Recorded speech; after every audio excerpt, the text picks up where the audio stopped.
Okay.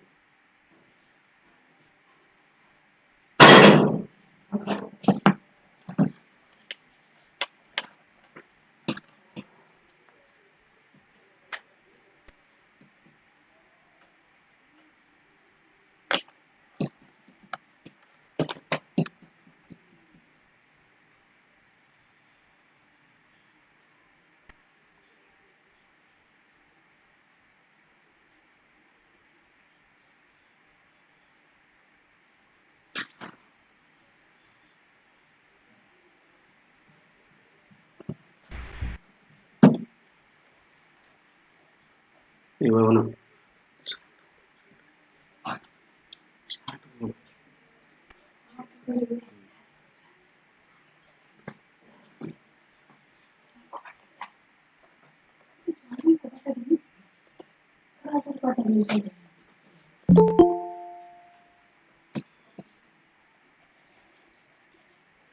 मुझे जो start कर छोड़ स्टार्ट कर स्टार्ट कर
Bholenath sir,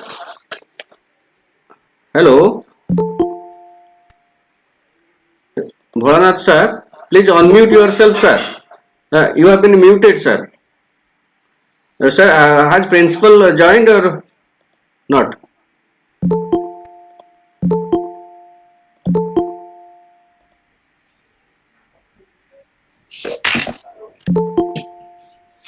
Yes, sir. Yes.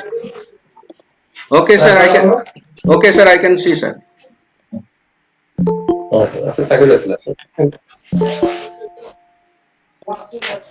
Sir. Okay.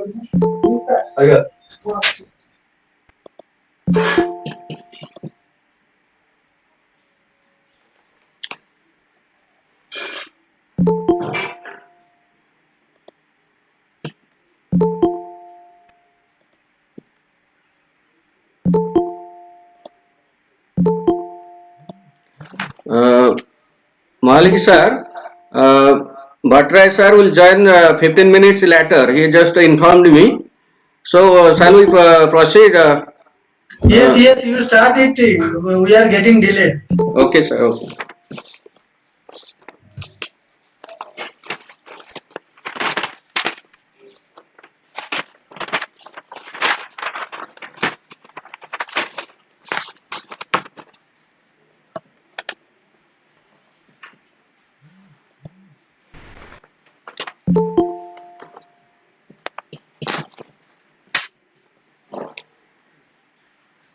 Good afternoon, one and all. With the blessings of Lord Jagannath, let me begin today's session. Esteemed Principal, Udala College, Udala, revered speakers of today's international webinar, Professor Ramakant Mahalik sir and Professor Mahasa Mosfegan, Madam, and Professor Prakash C. Bhattrai sir, and respected staff members and students. At the very outset, I, Dr. Prafulla Kumar Ponda, IQAC coordinator of Udala College, on behalf of Principal and Department of Education, Udala College, express my sincere gratitude and respect to all the participants who have joined from different parts of the country and from abroad as well for your kind support and cooperation. It's my pleasure and privilege to welcome you all to this virtual platform. Here I also welcome our Honorable Principal, Professor Gopal Chandra Behra sir, and all other staff members and students to today's session. I also welcome Professor Bholanath Sahu sir, HOD Education and convener of today's session, and Dr. Santosh Kumar Ponda sir, co-convener, and respected IQAC Assistant Coordinator Satyabrata sir. I welcome you all to today's session. Further, it's a matter of honor and privilege for me to welcome our honorable resource persons and speakers of this session, Dr. Ramakant Mahalik, Professor of Education, RI Bhubaneswar, Dr. Mahasa Mosfegyan, Department of Education and Training, Education and Teaching, Saladin University, Erbil, Kurdistan, and Dr. Prakash C. Bhattrai sir, Associate Professor and Head, Department for Development Education, Kathmandu University, School of Education. On behalf of Principal and the IQAC Udala College, I extend my sincere gratitude and respect and extend a warm welcome to all of you to this August session.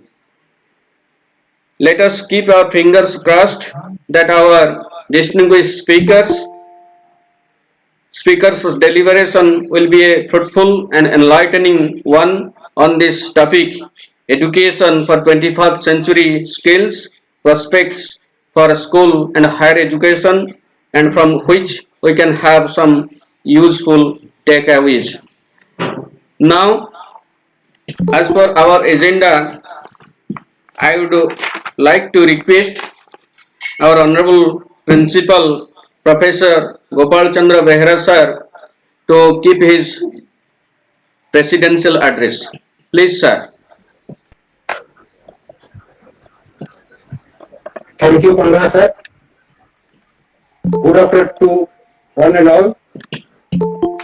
Esteemed Chief Guest, cum Chief Speaker of today's international webinar, Dr. Ramakanta Mahalik sir, Professor of Education, Regional Institute of Education, Bhubaneswar, Dr. Mahasa Mosfegyan, Department of Education and Teaching, Saladin University, Erbil, Kurdistan, and Dr. Prakash C. Bhattrai, Associate Professor and Head Department of Development Education, Kathmandu University, School of Education. Respected participants who have joined from different parts of the country and abroad, and my dear colleagues and students, at the very outset, I welcome you all and thank you for joining in our 16th webinar. I thank Professor Bala Sahu, HOD Education and convener of today's session, and convey my good wishes to his department and his team for organizing such an educational program in the campus. In this respect, I also extend my thanks to the IQAC officers in charge, Dr. Popula Kumar Panda sir and Professor Satyavata Malik sir, for taking all possible initiatives to organize such a webinar in our college with an aim to inspire our students as well as teachers and updating their knowledge. It's my pride and privilege to speak a few words about my college. Udala College Udala was established in the year 1965. Since then it was work miles goal has to cover more in the years to come. Our college is the one and only knowledge center in the subdivision, being one of the premier colleges in the district, and in Odisha as well. We have 14 numbers of honor subjects. Our students have made us proud by securing top position at the university level every year. Our college has been accredited with B double plus by the NARC in the year 2016. The topic chosen for today's webinar, Education for 21st Century Skills. Prospects for school and higher education is a reliable and pertinent topic in the present scenario. As per the topic concern, I want to say each 21st century skills is broken into one of the three categories, such as learning skills, literacy skills, third one, life skills. The learning skills teach the student about the mental process required to adapt and improve upon a modern work environment. Literacy skills focus on how students can discern facts, publishing outlets, and the technology behind them. There is a strong focus on determining trustworthy sources and factual information that flows in the internet. Life skills take a look at the intangible elements of a student's everyday life. These intangibles focus on both personal and professional qualities. Altogether, these categories cover all 21st century skills that contribute to a student's for future career. I welcome all our honorable resource persons of today's session and expect that they would keep their deliberation elaborately on the topic. I wish a great success to this program. Thank you all. Thank you, sir. Thank you for your kind supporting words. Now, I would like to request HOD Education Professor Bholanath Sahu sir to give a brief introduction on the topic. Please, sir. Please unmute yourself, sir. Please.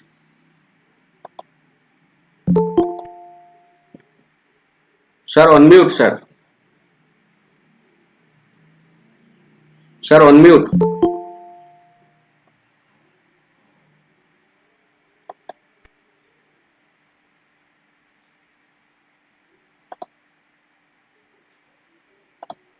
Unmute, sir.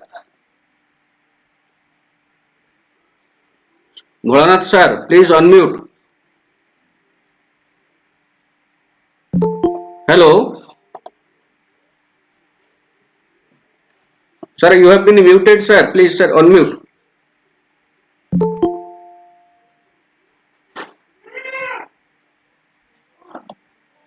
Hello. Can you hear me, sir? Please unmute, sir.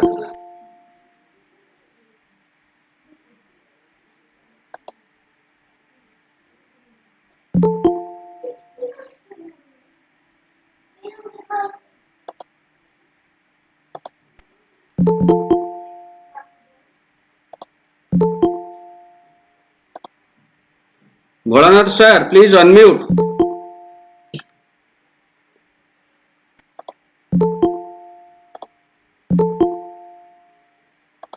Bholanath, sir, please, sir, unmute, sir.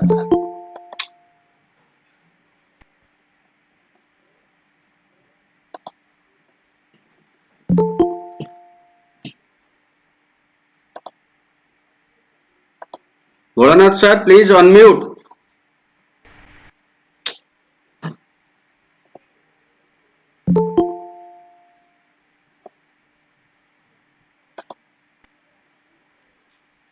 Bhanath sir, please unmute sir. Hello. Sir, your voice is not coming, sir.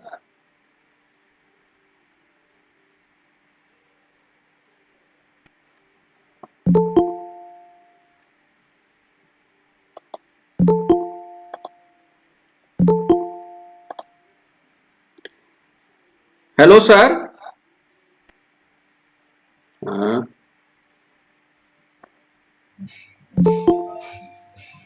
So, Mr. Ponda, so if I suggest to you, please continue. Maybe there are some network issue. Maybe, sir. Okay, sir. So you continue. Let him join whenever he join. He can speak, no problem. Okay, okay.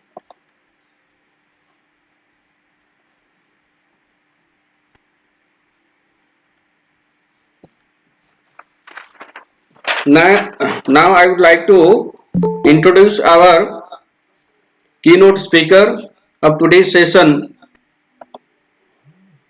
Professor Ramakant Mahalik sir, Department of Education, RI, Bhubaneswar. Let me introduce him first.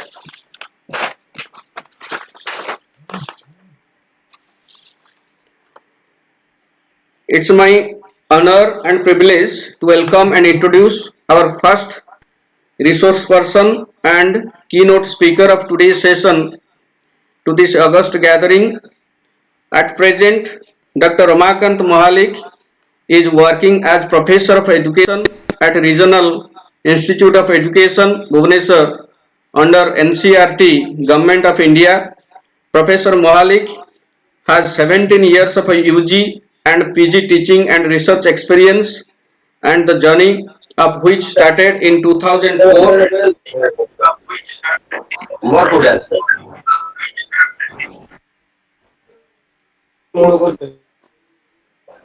from Regional Institute of Education, RIE, Meso. Professor Mahalik has been a brilliant teacher, academician, and a good innovator and a great motivator too.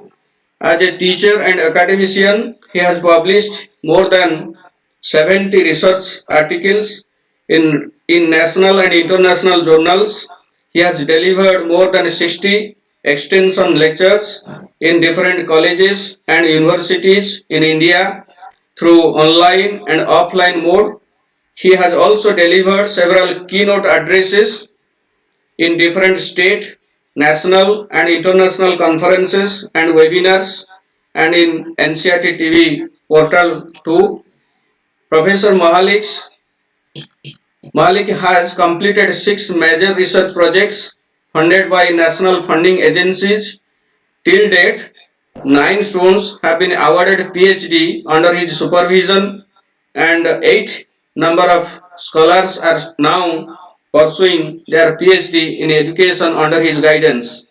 Professor Mahalik has introduced innovative models and best practices in teaching and learning process, including quality improvement for the teacher and assessment methodology in teaching. He has also established networks with various organizations like NCRT, NCTE, UGC, and MHRD, and other leading teacher training institutes of India. Professor Mahalik's area of specialization is research methods and statistics in education and ICT in education and professional development of educators.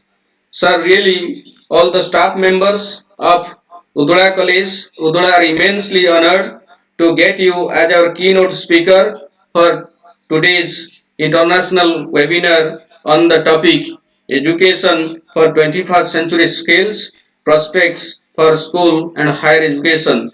Sir, once again, I on behalf of the principal and the faculties and Department of Education welcome you to this virtual session and hand over this session to you, sir. Please, sir. Continue, sir, please. Malik, sir. Thank you very much. Thank you, sir. Thank you very much, Dr. Ponda.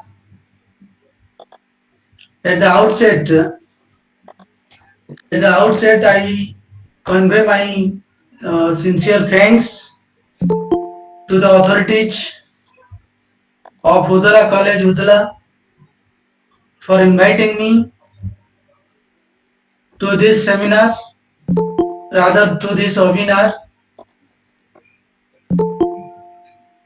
I feel honored and glad to speak my idea and my experience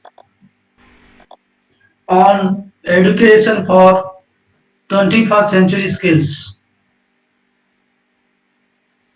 I also pay respect to my co-panelist Dr. Masa, Dr. Bhattarai, those who are joining. As a keynote speaker, I will try to give a brief introduction of the topic of the today webinar, education for 21st century skills, prospectus for school and higher education. So if I come to the basic education for 21st century skills, so there are basically two terms are there. One is education, another is for 21st century skills. So again, all of us should start thinking why we are thinking for 21st century skills in 2021. So what I want to say, why these skills, so-called 21st century skills, are not required in 2000, maybe before 2000.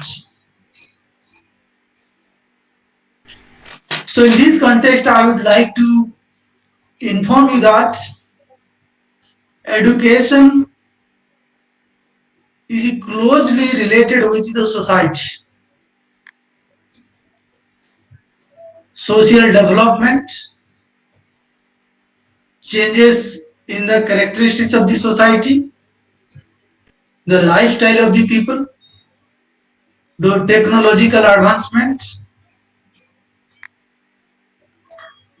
guide the educational developments.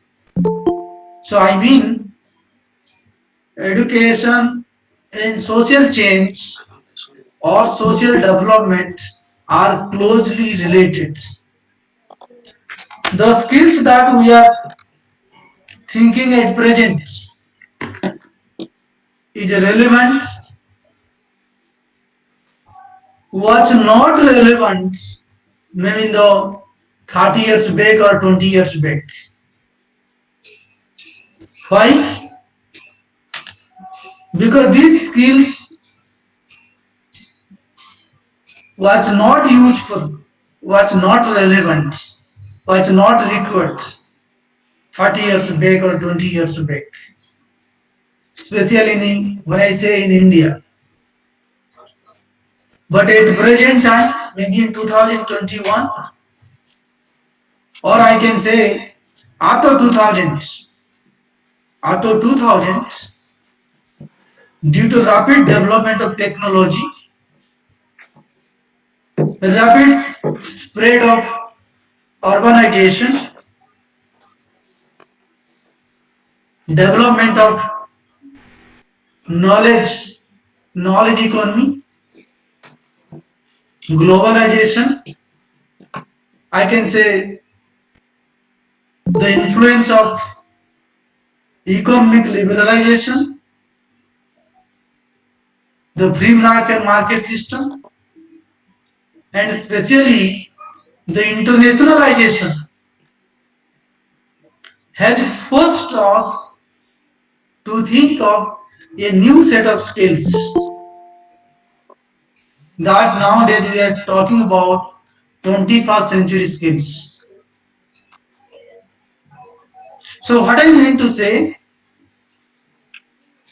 this 21st century has a unique characteristics, has a special features, and therefore we all citizens of this world need to develop a set of skills that we say 21st century skills to live happily, to adjust well, to cope with the situation, because this 21st century demands it. So when the society demands a new set of skills, we have to nurture these skills among all the citizens, especially from the school children, because children can learn any set of skills, because children are future citizen of this world, of this country, and therefore education is the best medium. Education is the best medium to promote, to teach 21st century skills. At present, education is not something that we can memorize. Education is not something, doing well in the examination only. Education is something, development of skills, development of competencies, development of attitudes, because this is required for development in 21st century.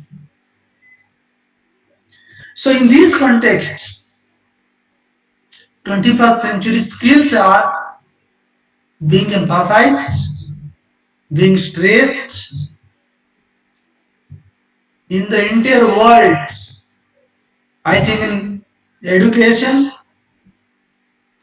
we started talking about 21st century skills in India maybe 20 years back. But in the global context, if I can say, most of the advanced countries of the world, they have started thinking on 21st century skills maybe 30 to 40 years back. See, anyhow, of course, we are late in India, but recently there are many initiatives, there are many encouragements from Government of India, from different international organizations like UNESCO, even World Trade Organization, on development of 21st century skills. So as I said earlier, education is the best medium to promote or to develop 21st century skills. Now we are all thinking about how to incorporate the 21st century skills in school curriculum, in teacher education curriculum, in higher education curriculum and syllabus, so that in future, maybe within 5 to 10 years, every individual of this country, every citizen of this world will develop a set of 21st century skills. Let me give you a brief account of, a brief account of how these 21st century skills as a concept has developed. For the first time in the history of world education, I can say, in the history of world education, the report prepared by UNESCO in 1996 advocated for skill-based education, advocated for education that will help each and every individual of this world to live happily, to adjust well, to facilitate national and global development. I am talking about the report named Delors Report, or I can say International Education Commission. Delors was the chairman of this commission. So this report for the first time identified 4 pillars of education, that is learning to learn, learning to do, learning to live together, learning to be. These 4 pillars of education for the entire world. And if you think on all these 4 pillars, you can realize that these 4 pillars are nothing but 4 essential skills that is required for each and every citizen of this world. Like learning to learn. Everybody should learn how to learn, how to relearn. Nowadays, even in India, we are giving emphasis on that. In school education, even in college education, we are teaching to the students how to learn a subject. As a teacher educator, I promote this idea, I propagate this idea to my teachers, my teacher educators, how to help each and every learner to develop learning skills. Now the learning skill at present is one of the 21st century skills. Learning to do. I said just before, education is not to memorize something. Rather, education is something to help the individual to do something. Learning to do. Maybe a vocational skill. Learning to do certain vocation. Learning to do certain activity. At present, developing a practical skills. Learning to live together, one of the essential life skills for the present time. Learning to live together, how to live happily with others, how to live collaboratively, how to live happily with so many people, which is people from different section of the society, from different religion, from the different language group. Then learning to be is philosophical. Every individual is different from each other. So I should live as I am, and I should also accept others as they are. That is learning to be. It is one of the essential skills that is required in 21st century skills. These were thought by UNESCO in 1996. Then in 2009, there is another development in the world. There is an organization we are all familiar with, Organization for Economic Cooperation and Development. This is an international organization for economic cooperation among the world, among different countries of the world. This organization in 2012 recommended three essential skills as 21st century skills. That is communication skill, information skill, ethical and social skills. All of us will be agree with me. Communication is very essential for all of us. We should able to communicate clearly to others. You may be a teacher, you may be a doctor, you may be a student, you may be a parent.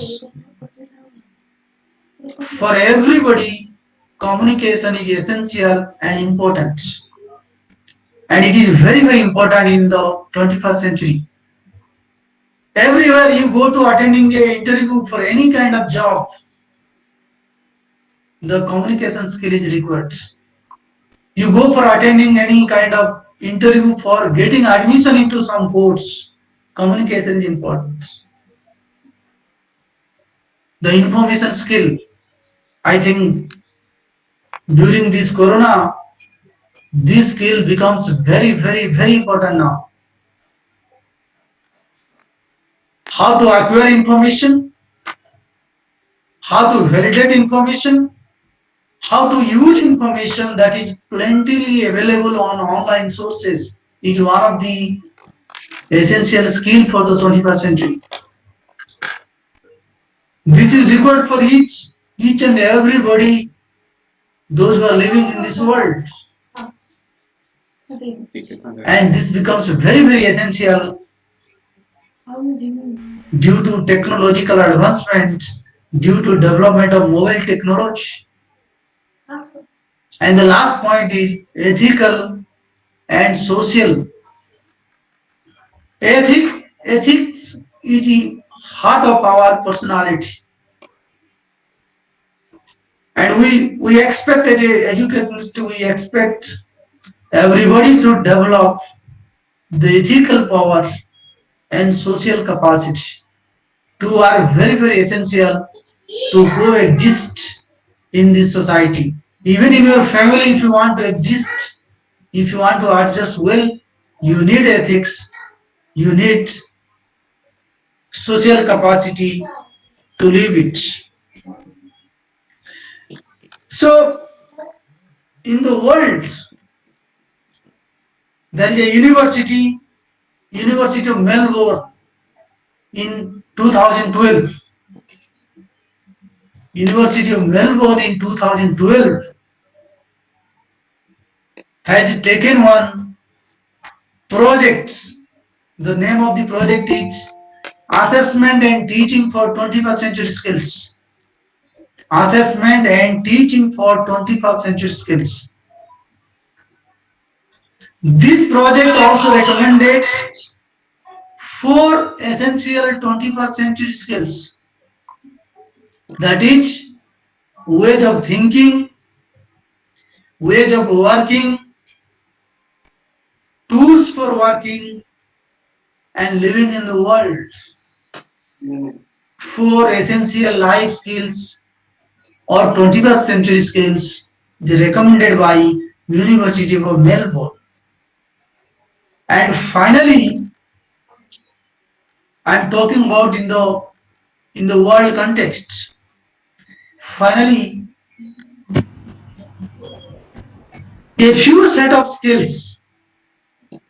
If I can say there are 3 set of skills finally accepted in the globe as a 21st century skills.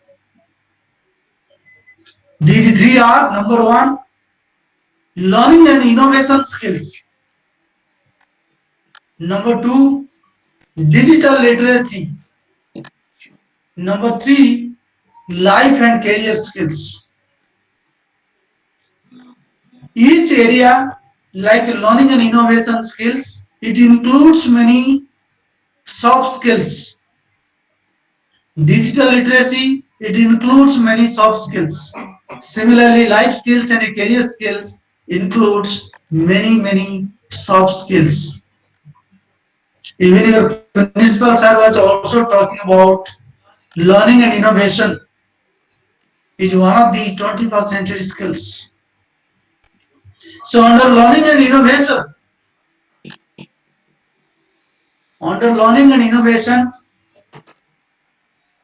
the soft skills are critical thinking, problem solving, communication and collaboration, creativity and innovation.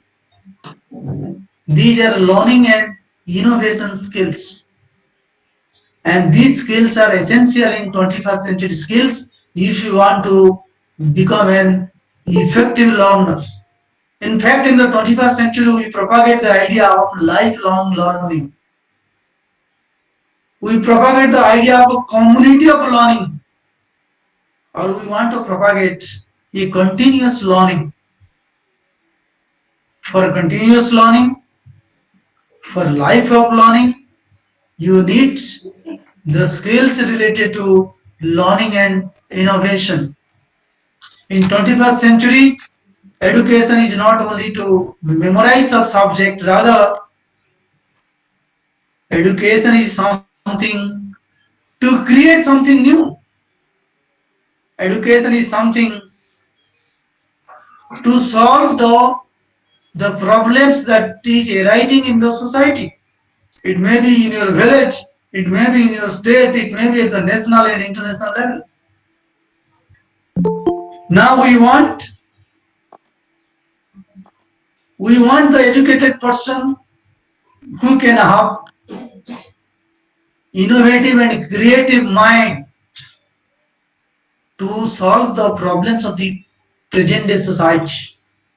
So for this we need learning and innovation skills.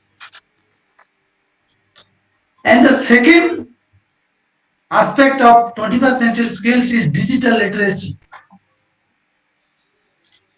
I want to inform you that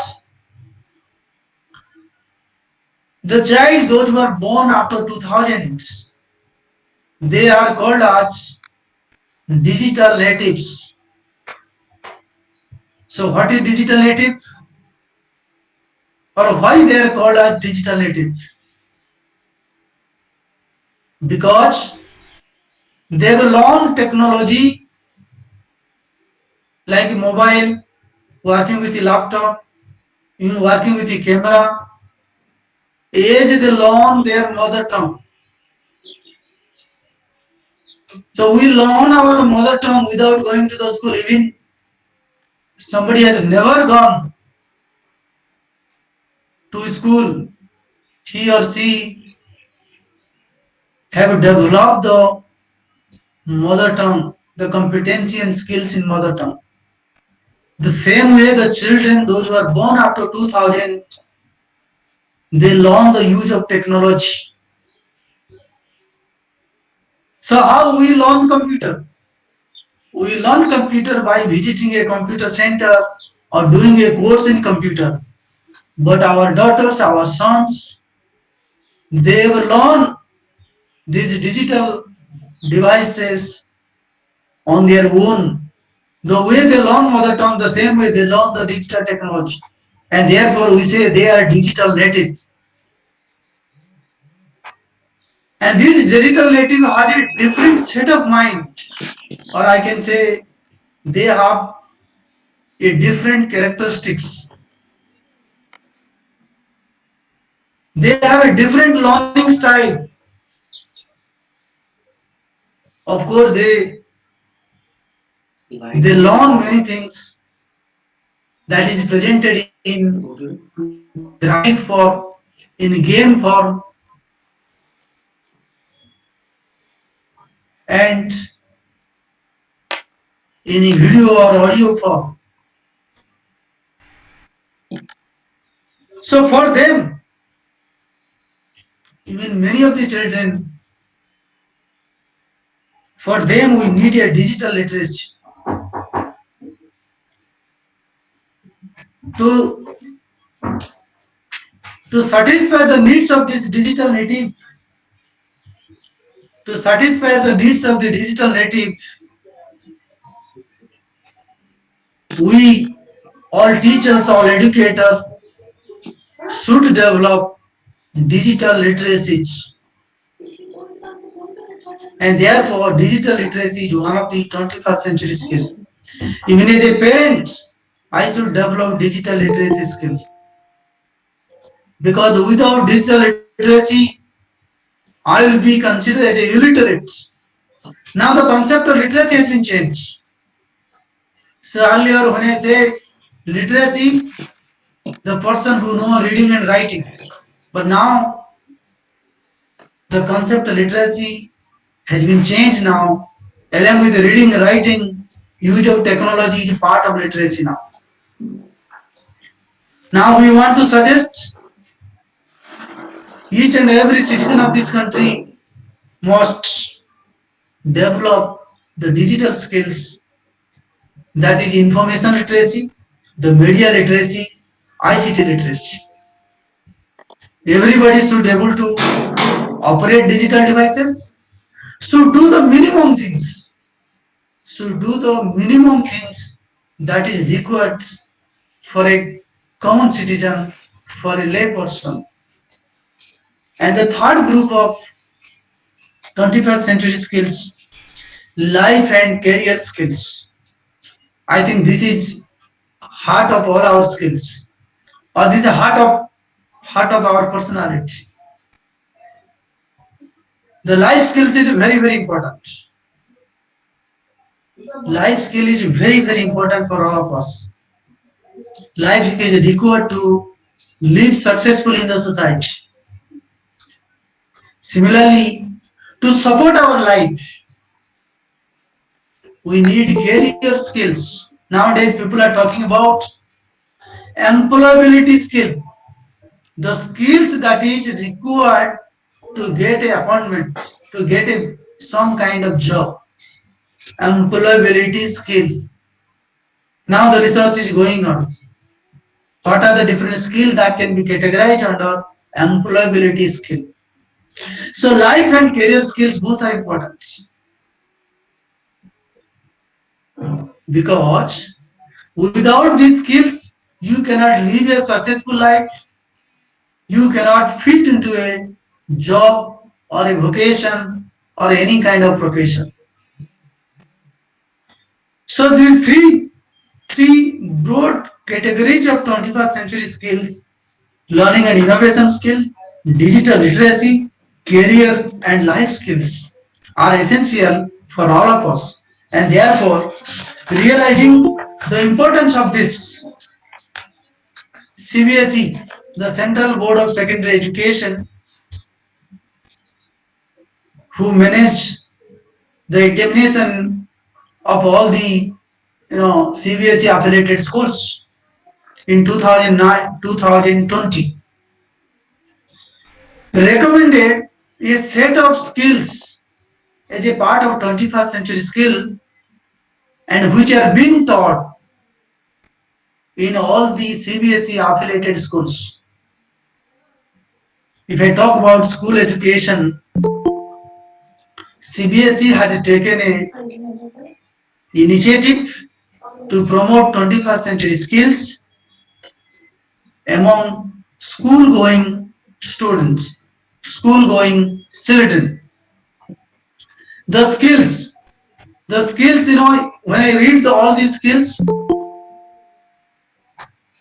the skills include critical thinking, creativity and innovation, collaboration, communication, information and media literacy, flexibility and adaptability, leadership and responsibility, initiative and self-direction, productivity and accountability.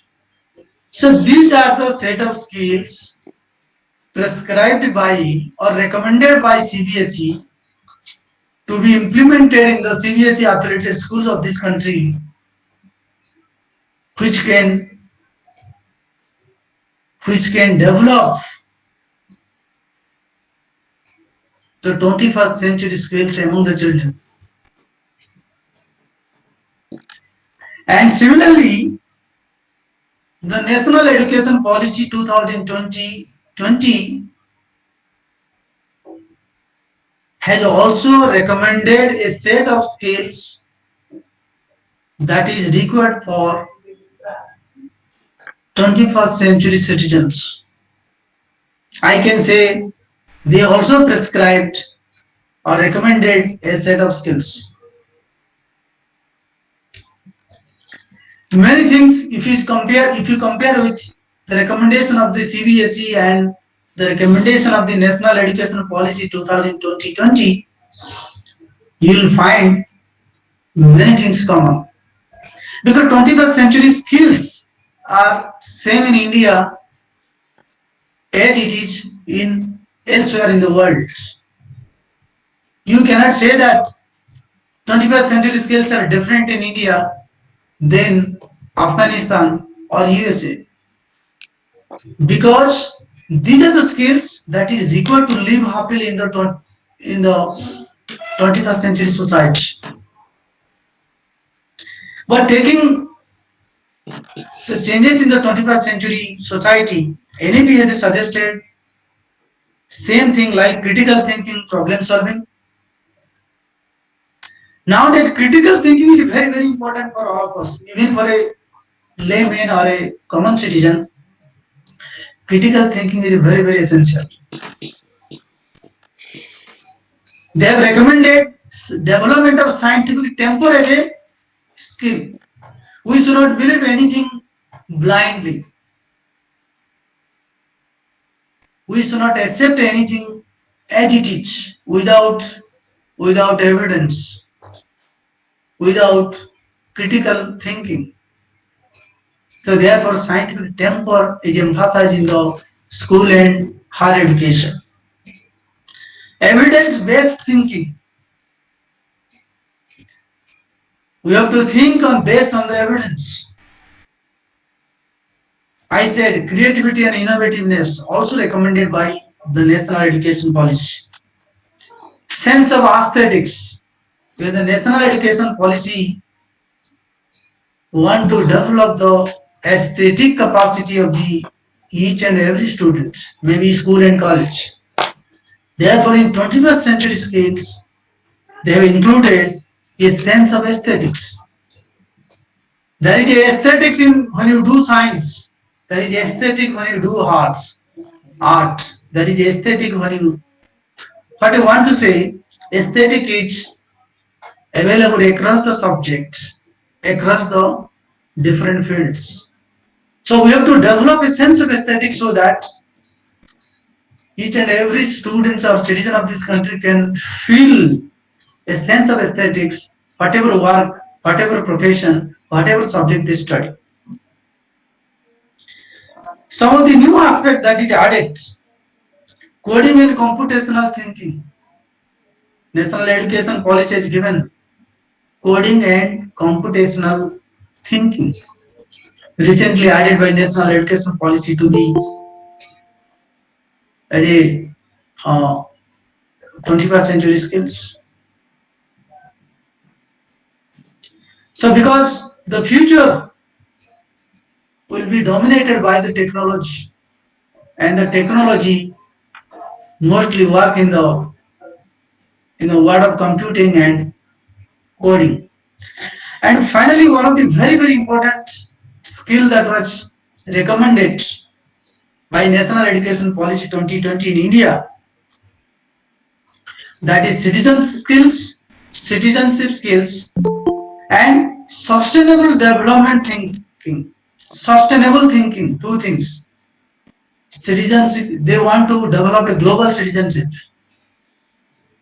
We are not thinking about only the Indian citizenship, we are thinking about equality of global citizenship. At the same time, development of sustainable thinking is very, very essential in 21st century skills.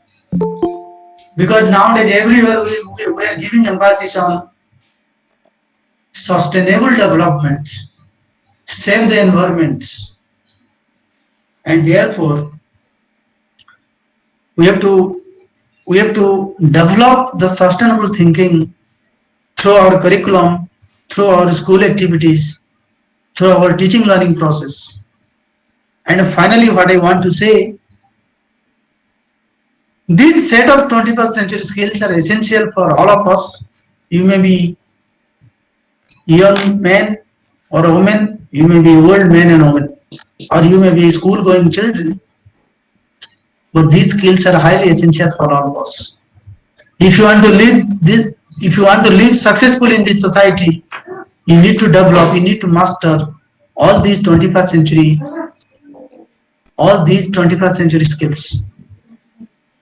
Because without 21st century skills or without development of 21st century skills, our students will be lag behind. We will be lag behind. And we may not able to contribute for the national development and for the state development, even for the global development. And therefore, at the last, I want to tell you, let us work for development of 21st century skills for our children, for our school going students, for our college going students. So thank you very much once again to the principal, Udala College Udala, and head Department of Education Udala College. So thank you very much. Thank you one and all for your patient hearing. Thank you. It is over to Dr. Panda. Thank you, Malik sir. Thank you for your insightful and beautiful presentation.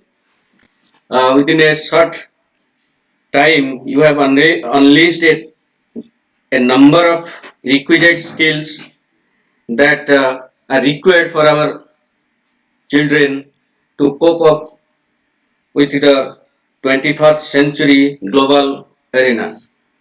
So, ranging such skills, he has mentioned a number of skills. I am not going to repeat such things right now, as we are running short of time. We have to give chance to other speakers also. So, once again, I would like to thank you, sir, for your nice presentation, for your insightful presentation. Really, all members, all the participants will have a lot of takeaways from your impressive talk. Now we should move to our next speaker. Let me introduce her. Are you present, Dr. Masha? Hello. Yeah, good afternoon. Good I afternoon. am here. Okay. Yeah, sure. It's my honor and privilege to welcome and introduce our next speaker of this session to this August gathering, Dr. Mahasa Mosfegyan. Madam is a person of excellence, a good teacher, an excellent academician, and a genuine lover of education. Professor Mahasa has completed her master's degree in general education and PhD in education from the University of Pune, Pune, India. At present, she is working in the Department of Education and Teaching at Saladin University Language Center, Erbil, Iraq. During her professional career of 17 years in the university, Professor Masa has successfully performed her duties and responsibility as a teacher and academic researcher. As an academic researcher, Professor Masa has published 8 number of research articles in different national and international journals and has presented 9 papers in different national and international seminars and conferences. As a keynote speaker and resource person, she has delivered nearly half a dozen talks in different national and international forums. She has also organized 9 number of national and international seminars and workshops during her career so far. She is also acting as a senior editor in the International Multidisciplinary Research Journal. Besides this, Professor Mahasa has been associated with various universities, research institutes, and social and voluntary organizations as a member and extending her help and support to them with her best capacity. Professor Mahasa is indeed one of the most humble, intelligent, and enthusiastic personalities and a great motivator for her students and colleagues. Her area of specialization and research is difficulties in learning English as a second language, teaching English and ELTs. Madam, really, we are honored to get you as a speaker for today's webinar. Once again, I, on behalf of our principal and the Department of Education, extend a very warm welcome to you, madam, and hand over this session. Over to you, madam. Please, carry on. Sure. Good afternoon, everybody. Thank you very much, Dr. Profal Kumar. And I would like to thank principal of the college, head of the education department of Udala College, as well as other colleagues, keynote speakers, and everyone else. I feel privileged to be part of this international webinar, and I would like to extend my warm gratitude to every individual who has participated in this seminar.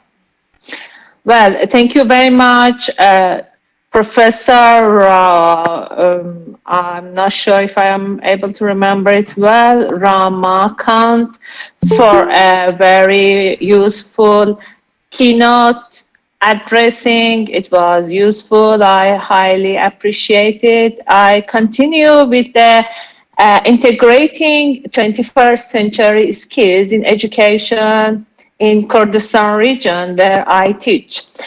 Basically, I am from Iran. I have studied in India for about 6 years during my master's and my PhD. So I'm quite familiar with India, with Indian culture, and then I just would like to inform all my friends, colleagues, all the students, how much I do respect, how much I do love, how much I would like to come back and then, get in touch with the culture, with the people, with the religion, with everything else you do have in India, which is very integrated, which is very, very different from elsewhere. So please accept my warmest thank every individual. So I go back to the integrating 21st skills in education in Kurdistan region. First, I introduce Kurdistan region. Kurdistan region is part of Iraq, which is independently a region, not a country yet. Kurdistan is a region which partly got independent in 70s, and then people from a Kurdish nationality basically live there.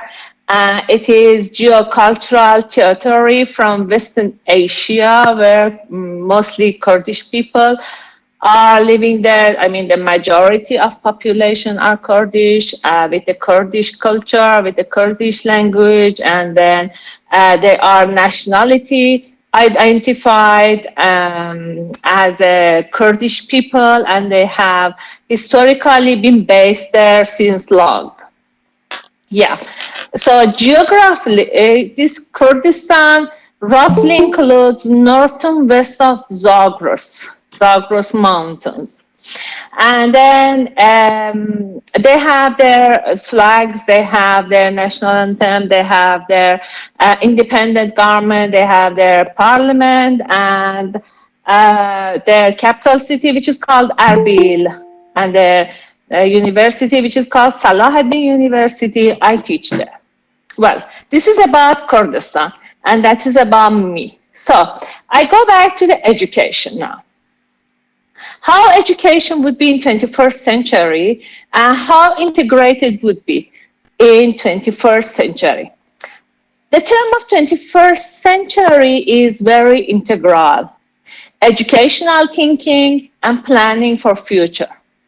Educators and administration, I mean the administrative part of the education, are actively examining different ways to prepare students for future. There are several reasons for that.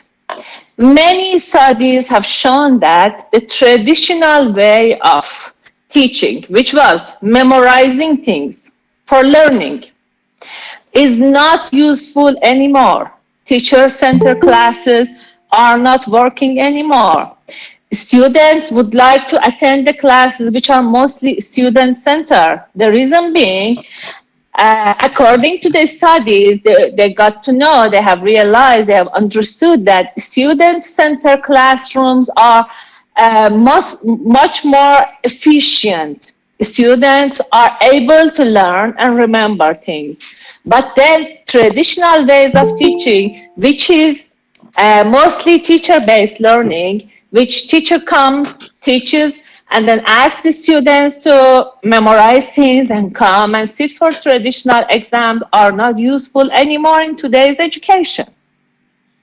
If students get engaged into the learning by practicing, if there are engagement between learning and students, there are deeper learning in classes. So according to the studies, now there are many researchers, there are many plannings, reformers are trying to change the educational planning. Despite the learning about the skills that students will need to develop for the 21st century, there are skills. If we want to be active learner during our classes, we have to be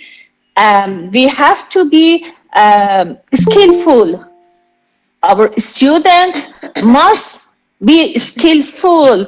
I mean, with students who are not skilled, who are not active in a class, that active classes or student-centered classes, or that engagement between learning and students or students and teacher would not take place.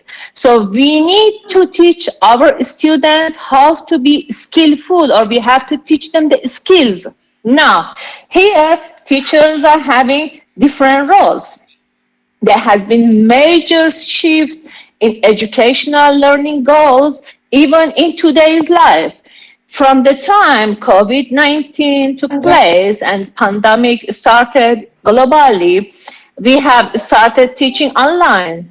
The most important thing in online teaching is if student is able to use technology, if student is able to get online materials, if students are able to get in contact with their teachers. So the most important thing is how can we arm our students, how can we help our students to get the materials.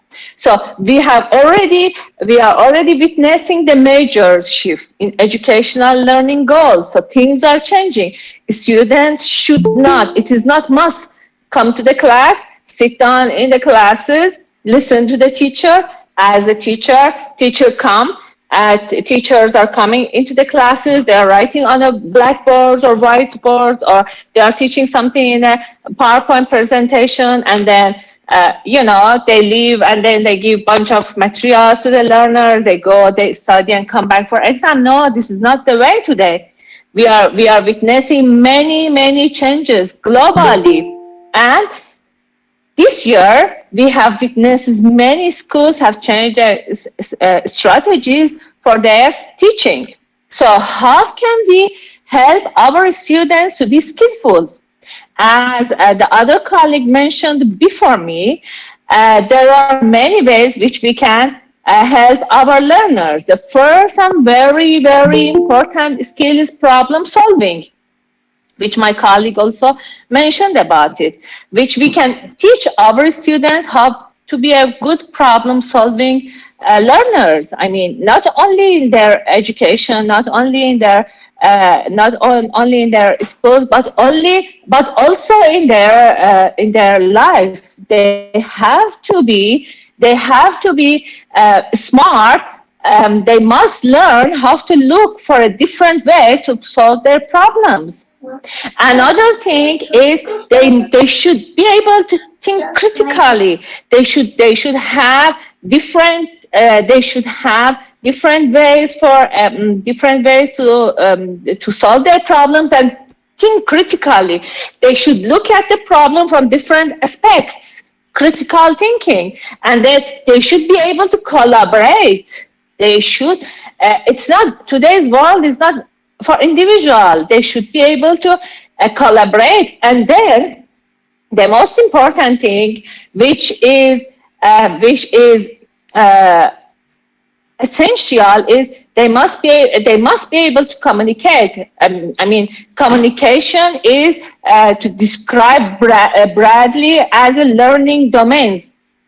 If they are able to use the learning domains, now learning domains can be described as a different apps. They can be described as different learning domains, and then they would be good learners. So there are different ways to become a good learners in today's life as well as in 21st century.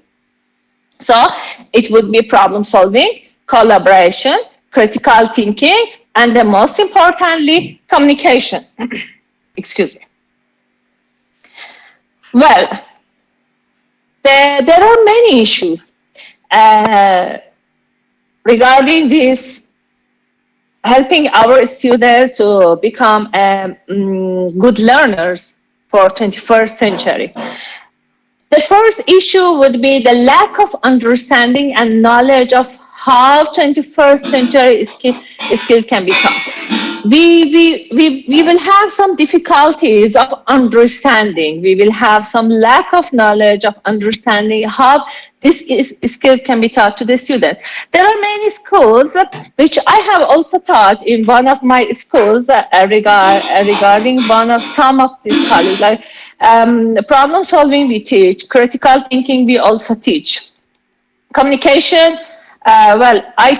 communication we teach in English language, but collaboration we don't teach. So there are some colleges, they have not yet started teaching all these, and they don't have the actual understanding, or they don't have still the knowledge of teaching all these. Or there is something which is like, there are some colleagues who are not quite familiar with technology themselves. So they won't be able to actually teach their learners how to do all these things. So there are different obstacles. Number two is possibly lack of alignment between traditional curriculum in 21st century and the century skill learning agenda. So obviously the traditional agenda is different. I mean, not today, but perhaps last year's agenda was quite different. I'm sure you have sent the timetable to your students, you have asked them to attend the classes. If not, then they would be dismissed and they won't be able to attend their exams. But in today's agenda, if they don't come to the college physically, it's fine, but they should be able to attend their classes virtually. So things have changed.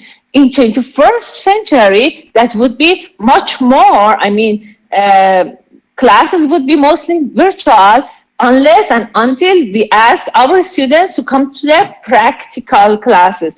So that is also possible. The alignment between traditional curriculum and 21st century's learning agenda would not be aligned. And then number three would be the 21st century skills are not, they are not 21st century skills. They are not easy to adjust. Most of the people won't be able to adjust. New generation will adjust easily. They will take it very, very fast. They will adjust themselves very easy and fast. But then old generation would have difficulties to adjust themselves with their new skills. So that also would be a little bit critical for the old and new generation. Now, there are challenges also. There are several challenges in implementing these educational shifts. It includes need of clear understanding for these necessary skills. We must feel, we must understand these changes are required. If we don't feel we need it, we don't go through it. Human beings must feel there is a need for these changes. Changes are not easy. Changes are difficult. Even in your today's life pattern, change is not easy. If you want to make some changes in your life, that won't be easy. That won't take place very fast and quick. So changes are not easy. We should feel, we should understand that these changes, these skills are necessary. Second challenge is clear image of what differences are the abilities and skills look like. We should know what are the differences between the new skill and old skill. And the third challenge lies in the obstacles that first two different poles and the development the assessment of the 21st century. With all those, with all those learning goals of educational shifting to include a broader range of skills in challenges globally is how to support students for their developing skills. Now, we as a teachers are supposed to support our students, our learners to develop their skills. Now, we have to be able to measure the aspects of their learning, and then we have to be able to collect their assessments, and then go through and understand their weaknesses and help them through again.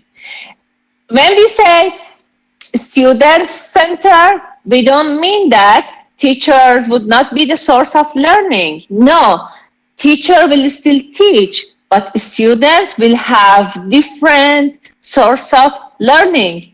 They would go online, they will search for things, they Google it up, they will have different domains to look up for their things. But teacher would be still the main domain, and teacher would still assess them. Okay, there are different essential rules for 21st century learning. Number one is instruction should not be only student-centered, as I mentioned earlier. Number two is education should not be collaborative. Education should be collaborative. I mean, students should learn how to collaborate with others, because as the other colleague also mentioned, today's society is not just only like if you live in India, it's not only Indian society, it is across the globe. So we must learn how to collaborate with each other. And then globally as well, learning should have context. I mean, if student-centered does not mean that the teacher gives up the control of the classes while the students are encouraged to learn in different ways. Our students are learning from different ways. And obviously, if learning occurs in different ways, that would be much deeper. That would last for longer time. And schools should be integrated with the society. Schools will often work at accomplishing this by creating events for school community, encouraging students to join the committee, to take part of the school project, and etc. So these are some essential and important rules for 21st century, which most of these are already happening in some European country and USA, but in Asian country, mostly in some Asian countries also they are taking place, but then some Asian countries are still following the traditional patterns, and I'm certain these are going to change also very, very soon. In conclusion, I would like to say success in 21st century requires knowing how to learn. It is very, very important. If I, as Mahsa, know how to learn, I would find my way. For example, I see a different app on my mobile popping up. I don't know how to utilize, how to use, how to register. I'll have to find my way. I have to learn. I'll have to practice. I'll have to, engage myself with it. I'll have to ask. I should not feel shy to ask.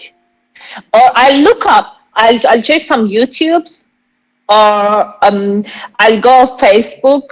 I'll research, and then when I learn how to use that app, obviously I'm engaging my mind with it, and I'm learning something new. If I know how to learn, I will have deeper learning, which will last forever with me. This is one example. Online shopping is the same. My parents are unable to do online shopping. The reason being is they're not engaged with it. Or many other examples. So in 21st century, people should know how to learn. Students today will likely have several careers in their lifetime. They will have many, many offers, but they must develop their stronger critical thinking and interpersonal communication skills in order to be successful in an increasing field which they choose for themselves. In this complex world, in tomorrow's life, there are many, many competition. So those are successful who are able to have interpersonal communication skills or critical thinking, who are able to look at the things from different aspects, who are able to think different ways and understand which one works better for me in this complex world, to have better chances, better opportunity to engage themselves and be successful. And technology, which is 24/7 available for every individual, having information, constant social media, easily created and shared digital contacts. This is today's world. We can think about tomorrow's world that would be much more complex. So students are easily, I'm certain most of the students are hearing me, my colleagues too, many teachers are here. We know sometimes our students might be us during our lectures. I know, students also know this is not something hidden. So they might create some videos, pass through. It's fine according to us. In my culture, in my world of teaching, it's fine. So they can easily create and share digital contacts. Good or bad, I don't comment, but it is very easy. In this setting, in this world of communication, educators can leverage technology. We as educators can leverage technology to create an engaging and personalized environment to meet the emerging educational need for each student, for this generation. No longer learning have to be one size fit to all the students of one class. The opportunity offered by technology should be used to re-image 21st century's education, focusing on preparing students to be a learners for lifetime. We must not forget that if I have my PhD, that's it, my learning is done. I'm a PhD holder and I don't need to learn anything. That's it for me. I just can teach. No, we are learners for lifetime. So that's it from me. Thank you so much. I would like to appreciate the time given to me. Hello. Thank you, ma'am. Yes, I can Thank you hear very you. much. Really, you have made a wonderful presentation. Uh, so far, 21st century skill is concerned, teacher's role is really commendable. We teachers should be conscious first of all, and how much we have to provide our children. That is in the hand of us. So we should be conscious first of all, and think of in making our children involved in the process of teaching and learning, so that they can better learn and prepare themselves for the future. For the future, that means to stand on their toe in the coming years, or in the present 21st century era. So anyway, I thank you once again, madam, for Thank you very much. giving us time and accepting our invitation. Thank you. So it's time to move on to our next speaker, Professor Prakash Bhattrai sir. Bhattrai sir, are you present? Namaskar, ma'am. Yeah, I'm here. I'm here. Yes, sir.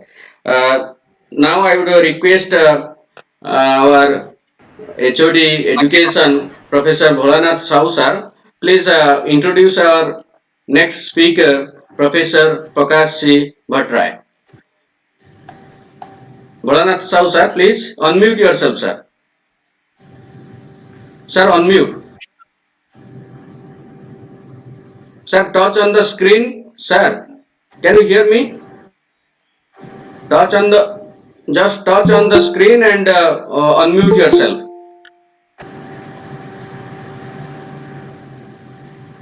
Sahu sir?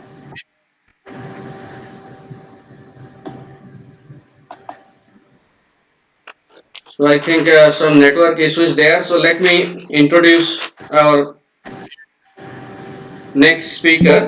Hello. Am I audible? Yes, sir. Yes, sir. Just introduce our next speaker, Professor Prakash Bhattrai. Please. Thank you, Pandavu. I, Professor Bharat Sahu, Head of the Department of Education, Udala College, Udala, Moyabhanj, Odisha. Welcome you all to the international webinar. Today's topic is Education for 21st Century Skills, Prospects for School and Higher Education. So it is my pride and privilege to introduce our third research person and the speaker of today's session to this August gathering. Dr. Prakash Bhattrai is now working as an associate professor and head of the department Development Education in Kathmandu University, School of Education, Nepal. The department consists of MPhil and PhD in Development Education, Master in Sustainable Development, and a Master in Technical and Vocational Education and Training. Professor Bhattrai teaches development theory, qualitative, quantitative and mixed method research, and carries out researches in the diverse area of education, management and social sciences. Besides, Professor Bhattrai has been working as the faculty project evaluator, researcher and a trainer in several international and national organizations. As an academician, and a researcher. He has got trainings and presented many papers in national and international forums. Professor Bhattarai has keen interest in anti-corruption, integrity, ethics, ethical leadership, educational and societal reform, technical and vocational education and training, and mixed method research. Professor Bhattarai has some awards to his credit for his contribution to the field of education and research. His major awards include 2015 Paul Bagley Award from the Consortium for the Study of Leadership and Ethics in Education, USA. Another award that he received is the highly commended award of the 2015 Emerald EFMD Outstanding Doctoral Research Awards from Emerald Publication, UK. In spite of this, he has a lot of publication also. Sir, really, all the staff members of Education Department, Udala College, Udala, are immensely honored to get you as a speaker for the today's international webinar. Sir, once again, I on behalf of the principal and the staff of this college, welcome to you this virtual session and hand over to sir. Over to you, sir. Thank you. Thank you, Bholanath Sahu, Thank you, sir. sir. Professor Bholanath Sahu, HOD and convener of this program. It's very elaborative introduction, and thank you for this. Organizing committee secretary Prafulla Panda, principal Ugada College Professor Gopal Behera, and honorable speakers Professor Ramkanta Mohalik. He is from Bhubaneswar, India, and we have been in touch for long. And Professor Dr. Masa from Saladin University. I believe that my pronunciation is correct. It's quite hard for me. And Professor Santosh Kumar Panda, co-convener, likewise Satyabrata Malik, assistant coordinator. Thanks for this opportunity, in fact. I would like to give a special thank for inviting me in this August gathering to the principals Udala College, Odisha, Professor Panda. Likewise, it has been recommended by Professor Ramkanta Mohalik. So I would like to give a special thank you to you as well. Yeah, of course, I frequently travel to India, and it's a neighboring country, and there are many similarities. And I often like to speak in the forum of our Indian friends. So today, the ideas that we are discussing is about 21st century skills. Professor Ramakanta and Dr. Mahasa has already explained much. I have nothing more to explain, but I echo with the personalities. Yes, of course, there is the definitional dilemma. What are 21st century skills? 21st century skills are a kind of enhanced skills which has been practicing for long. And of course, the situation has brought several issues in practice. Glossary of Education defines 21st century skill as the broad set of knowledge, skills, work habits, and character traits. So it has linked to character traits as well. And this shows that in the 21st century, traits or skills. Only hardware-based informations are not the part of the knowledge, but it goes beyond. Characters, values, ethics, which are very important part of our life, are widely covered in the 21st century skills. And they are also important for the educators, social reformers, college even professors, employers, and every that is also exists, that also affect every part of our human life. So it's not only constructively important, but it has a kind of critical importance as well. We like to see why things are in that way, or why things don't go from the other way. That are the concerns in the 21st century skills.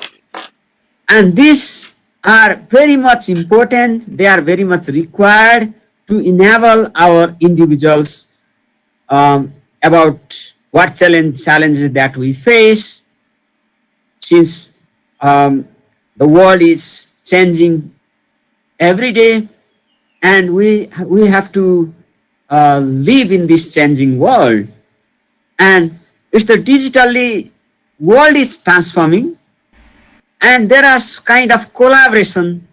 That collaboration makes this world heaven. All right. So, for example, we are. This is the example of collaboration as well. Today, one speaker from India, the other from Iran, and the next one from Nepal are speaking. So this is a kind of like skill as well. 21st century that is created. These things is created by 21st century skill. And yeah, there are human resources, and we have to change. These human resources have to change based on the in the changing context. And these skills are much important since we have adopted sustainable development goal agenda. And as you notice that in the target 4.7 of SDG, Sustainable Development Goal, there is a commitment of countries to ensure that learners acquire knowledge and skills in areas, particularly in the sustainable development, human rights, gender equality, global citizenship, and so on. So development is not enough now. It's because of this 21st century skill. We have gone to the next level of sustainable development. So we are thinking to or we are thinking for next generation as well. And these skills are much important in every part of our life. So to get this 21st century skills, our education should move into the next phase, that is 21st century education. So in the 21st century educations, there should be a connection of education. I mean, there should be a connection of knowledge or education and skills in the same phase, character. So these all are connected together. All right. In the knowledge, yeah, our tradition, we have a tradition, we have a culture, we have a value. And these values requires a kind of appreciation. We have to accept it. And there is the diversity. We have to respect the diversity. And in the same ways, traditions has a connection with modern architectures, modern values as well. Entrepreneurship, enterprises development, and there is the connection of robotics as well. So traditional and modern context requires a kind of like affiliation. They requires a kind of connection, and we need to have a knowledge on it. And in the skills, there is the creativity, design thinking. These are the new things that a human being requires to adopt in the 21st century. And collaboration is very much essential. And character building, which is also considered very much important for a human being, particularly in the 21st century. All right. So that makes a person ethicsful. We can trust. Ethics is a cement that binds the people, up from different creed, caste, ethnicity, or gender, right? So that cement is also the part of 21st century. This is why these 21st century skills are so important for the human being of the world. In the present time, so it has, the 21st century skills has extended to critical thinking. Once you have the critical thinking, you can think from the alternative way. There is the creativity. So creativity leads to the innovation, and that leads to another level of function. And collaboration leads to a team working and the design thinking, and collaboration can make that makes the world a better place. And there is the communication skills as well, and which is also required in the form of 21st century, or that is a kind of 21st century skill.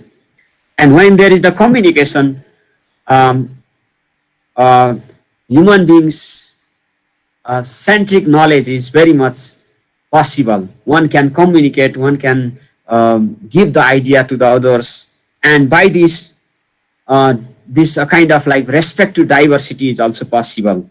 If there is no communication, the diversity cannot be very much enriched. Likewise, there is the media, technology, IT, information technology, the literacy of these all things, information technology, media, and technology requires, or the literacy of these skills requires in 21st century is very much necessary. And of course, when we talk about the language, it goes beyond. It's not, I'm not talking only one language, but language is connected with the culture.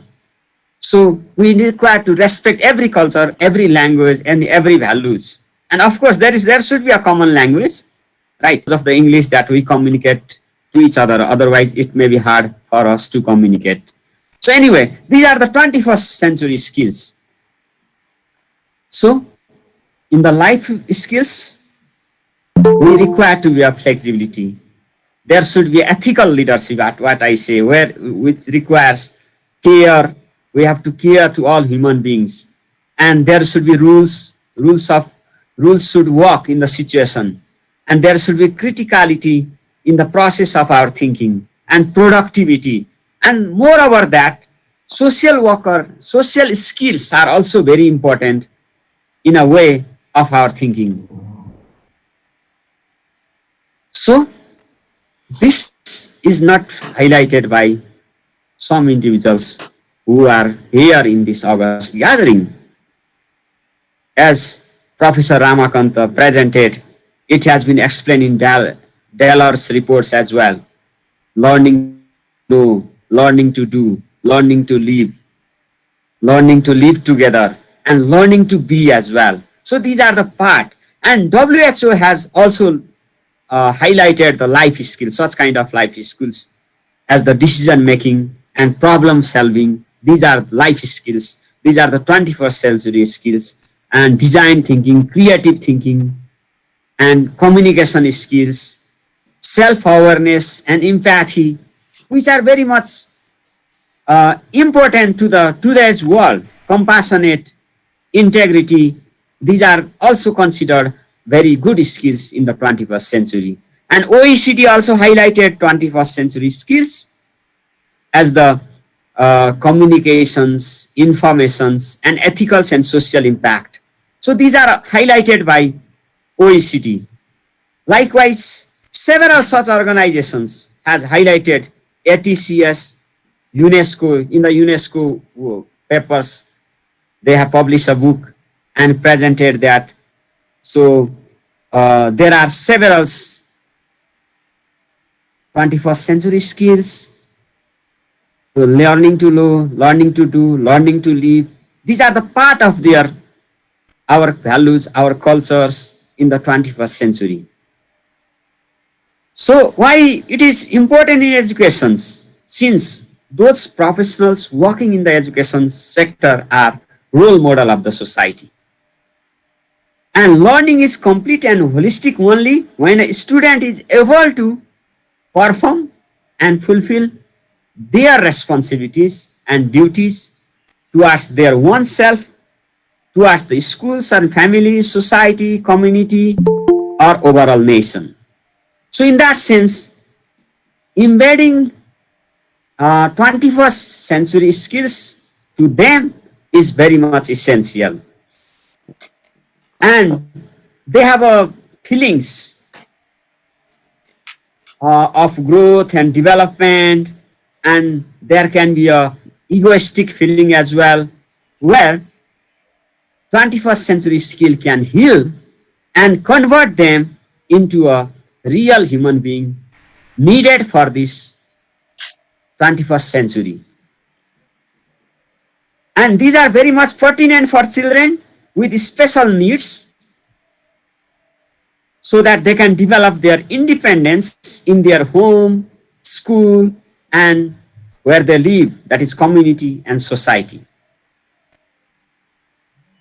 So there is the rapid economic and social change in the whole world, and schools have prepared the students for the jobs as well. And when the concerns of jobs comes, or when they are trying to establish the enterprises, 21st century skills are again major concerns for them. That's why it is highlighted much in the global world. Yes, that has been now connected to the curriculum. In many countries, competencies are not taught as a separate subject but are integrated across the curriculum. And this is part of the 21st century skills as well. When we consider the case of Nepal, where I'm working, Nepal cannot be the exception of it. Several initiations has been observed or can be observed in Nepal, particularly in academia and practice. So particularly to integrate, we have an integration of 21st century skills in every part of our life. In schools, curriculum has been revised. In university, we focus these skills. In practice, we give priority to them. But there are gaps as well. The gap can be easily observed in the planned interventions. We started to think it, but that has not been much visible in our plan, policies, and so on. So it requires, so that may be the case to the other countries as well.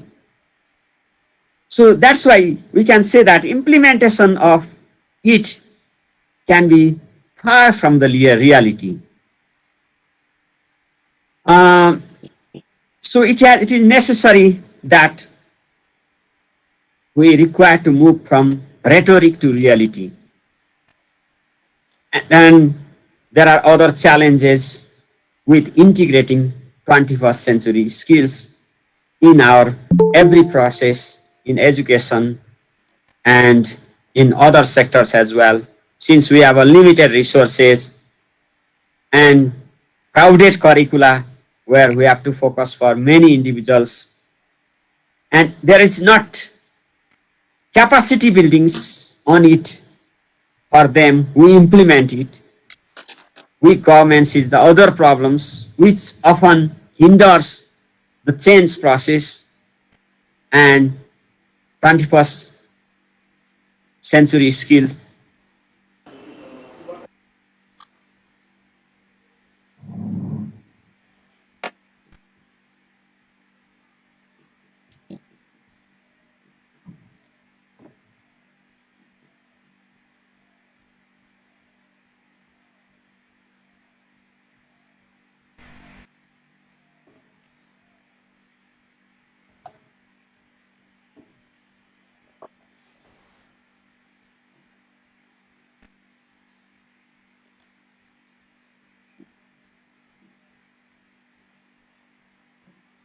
Sir. Hello.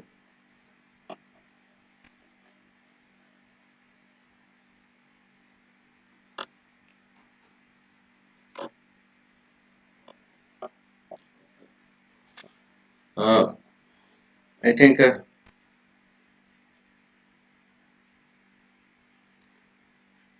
so. Thank you, sir. Thank you for your brilliant presentation. Within a short time, you have talked a lot of things, lot of informations that we should gather from your talk, and we should prepare our children accordingly so that our children can be better equipped for the 21st century and meet the challenges of the new century. Now, the session is open for discussion. If any participant wishes to ask questions to our honorable research persons, can directly unmute and ask. Please.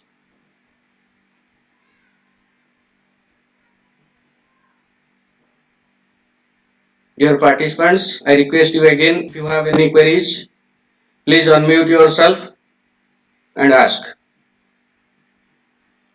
Before that, there is a question for Professor Masa. Ma'am, how do you see the concept of inclusive skill-based education in Indian multicultural society? Professor Masa, can you hear me? Hello? Hello? So, I would request Professor Mahalik, please answer this question. How you see the concept of inclusive skill-based education in Indian multicultural society?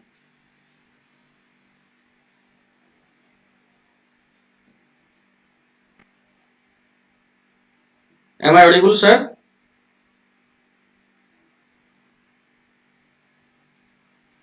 Hello?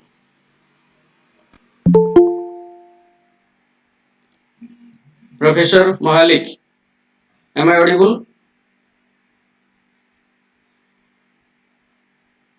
So, Professor Bhatrai sir, there is a question. I'm sorry, I lost my internet connection. I understand that. So let us proceed to our next agenda. It's now the session is open for discussion. So there is a question to that's you, great. sir. So there is a question: how you see the concept of inclusive skill-based education in Indian multicultural society? Sir. Is this question is to me or Yes, Professor yes, sir. Mohalik?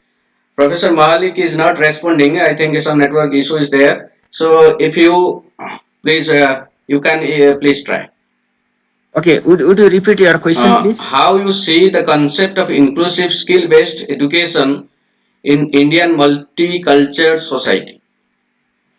Yeah, that's very important questions. Yeah, of course, there are more than 100 language in Nepal, and I can relate this context in Nepal as well. Of course, inclusion consists of several aspects where we respect the diversity. So it's very important that we respect or we value the every culture, every ideas, every caste, creed, religion, and so on. And when there is the respect of all, then of course the garland is itself would be very much good. So uh, it's very much possible since when you give priority to each of the cultures and each of the values that we have, and everyone that kind of like feelings of belongingness, a feeling of respect among ourselves, that is created. And of course, that helps in our everyday life and everyday thinking. And we get a kind of faith to each other, respect of each other, we appreciate others' values as well. So in that sense, diversity is in fact respecting others. So I think that's very much possible. When there is the many culture is the beauty. When you serve with several foods, then of course it gives a sense to the persons who eat that food, right? So these are the assets for the development of the country as well. Thank you.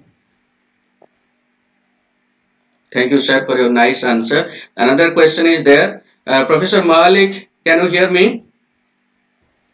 Professor Mahalik?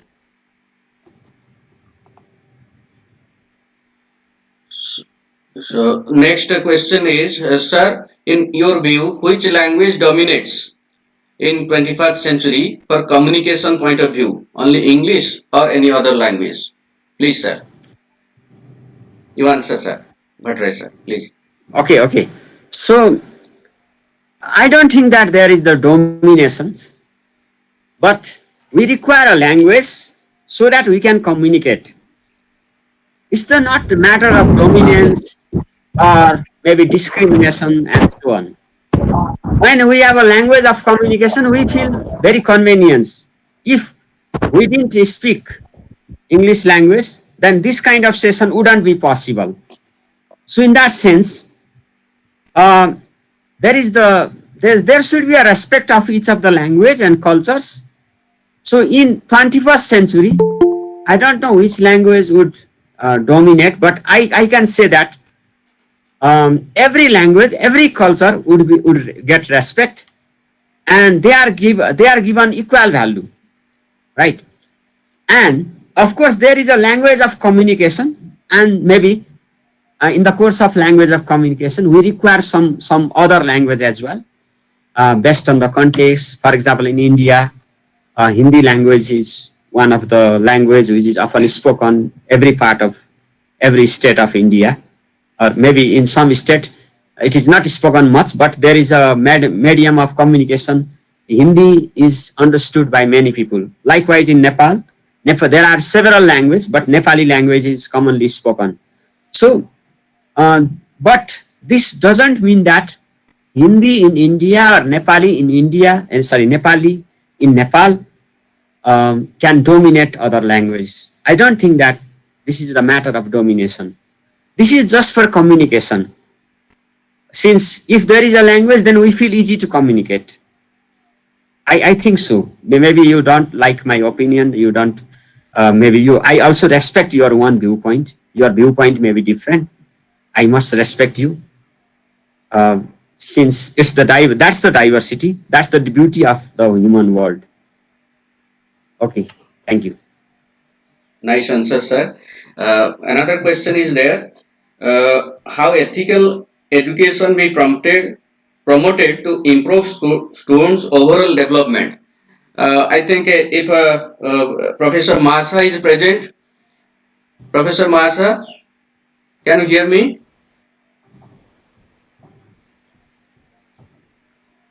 Professor Mahalik, can you hear me, please? So I think some network issues there. So this question is also put to you, sir. Do you think, how ethical education be promoted to improve students' overall development, sir? That's very interesting question. Since ethics, values, morality are very important part of human life. Yes, I told you in my session, in my deliberation, that ethics is the cement by which humans are connected. If there is no ethics, then we don't know what we should behave, who are to be respected, and how things are in the way what we think. We go anywhere, we get respect from the others. We also respect the others. It's because of ethics. So ethical education is very important since it gives an idea to the next generations that we have to be honest to our earlier generations. We have to be respectful to the next generations, and we have to respect or we have to give honor to the environment where we are living, and that gives a kind of philosophy by which how we think in a way, or let me explain in that way. So what behaviors are right and what are wrong, right? That idea has been well organized or well thought with the help of ethics. You can decide these behaviors are wrong and the others are right based on ethical values. So that's why this ethical education is so important to the new generations, where as we have already discussed, in the next generations we are the valuing the this culture of like innovations and these digital ideas and so on. And when digital ideas comes in between human being, and of course there is the need that ethical values or ethical idea should work to intervene the situation. So for the better next generations, the better this world in the days to come, ethical education is the must. Thank you, sir. Thank you for your nice answer to this question. Now I open it for participants. If any participant wishes to ask questions, please unmute yourself and ask. I'm giving you time, please.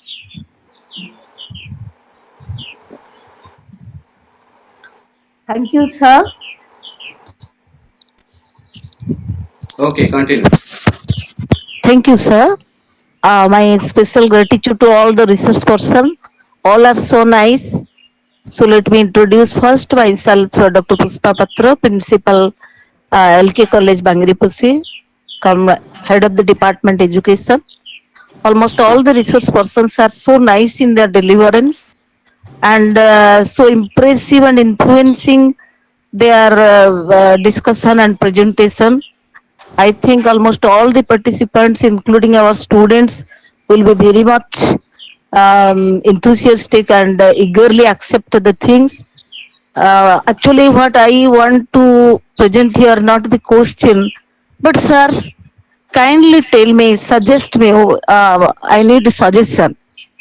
Actually, in our type school system, and in Odisha, particularly most of the village and rural schools are backward or Divyang category school, where students are first of all classroom teaching is hindered due to language problem. That is already discussed here.